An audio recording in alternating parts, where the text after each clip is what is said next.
பருப்பு பாயசம் டக்குன்னு 10 நிமிஷத்தில் குக்கரில் செஞ்சு முடிச்சிடலாம். ரொம்ப ஈஸியாகவும் இருக்கும், டேஸ்டியாகவும் இருக்கும். இதுக்கு 1 கப் அளவுக்கு பாசிப்பருப்பை எடுத்து ட்ரை ரோஸ்ட் பண்ணிக்கலாம். மீடியம் ஃப்ளேம்லேயே வச்சு கலர் சேஞ்ச் ஆக வரைக்கும் கைவிடாமல் கிளறிட்டே இருக்கணும். லைட்டாக சிவந்தா போதும், ரொம்ப நேரம் வறுப்பட்டு வர தேவையில்லை. ஆறுனதும் ஒரு பவுலுக்கு ட்ரான்ஸ்ஃபர் பண்ணிவிட்டு அதை நல்லா வாஷ் பண்ணிவிட்டு ஒரு குக்கரில் சேர்த்துக்கிறேன். குக்கரில் சேர்த்ததுக்கப்புறமா இதில் 1/2 லிட்டர் அளவுக்கு தண்ணி சேர்த்துக்கிறேன்.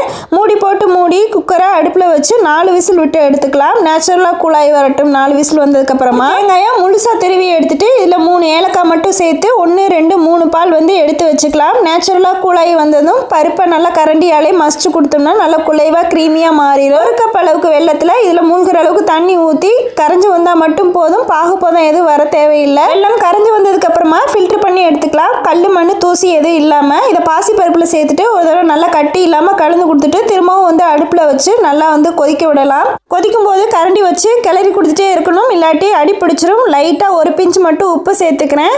இப்போ எடுத்து வச்சிருக்க தேங்காய் பாலை இதில் சேர்த்துட்டு நல்லா மீடியம் ஃப்ளேம்லேயே வச்சு கொதி விட்டு வந்துடக்கூடாது. இதுக்கு மேலே சூடானா மட்டும் போதும். தேங்காய் பால் சேர்த்ததுக்கு அப்புறமா கொதிக்க வச்சோம் அப்படின்னா திரிஞ்சு போயிடும். கொதிக்கிறதுக்கு முன்னாடியே இறக்கிட்டு ஒரு பவுலுக்கு ட்ரான்ஸ்ஃபர் பண்ணிடலாம். 1 கப் அளவுக்கு பாசிப்பருப்பு, 1 கப் அளவுக்கு வெல்லம், ஒரு தேங்காய் தான் மெயின் இன்க்ரீடியன்ஸே. அவ்வளோதான் தயாராகிடுச்சு. இதுக்கு கார்னிஷ் பண்ணுறதுக்காக 1 ஸ்பூன் நெய்யில் முந்திரி பருப்பு, கிஸ்மிஸ் பழம் 2 செவந்து வந்ததுக்கப்புறமா இதில் கொட்டிடலாம். அவ்வளோதான் தயாராகிடுச்சு 10 மினிட்ஸில். முந்திரி பருப்புக்கு பதிலாக தேங்காயை சின்ன சின்னதாக நறுக்கிட்டு நெய்யில் வறுத்துட்டு அதையும் இதில் சேர்க்கலாம்.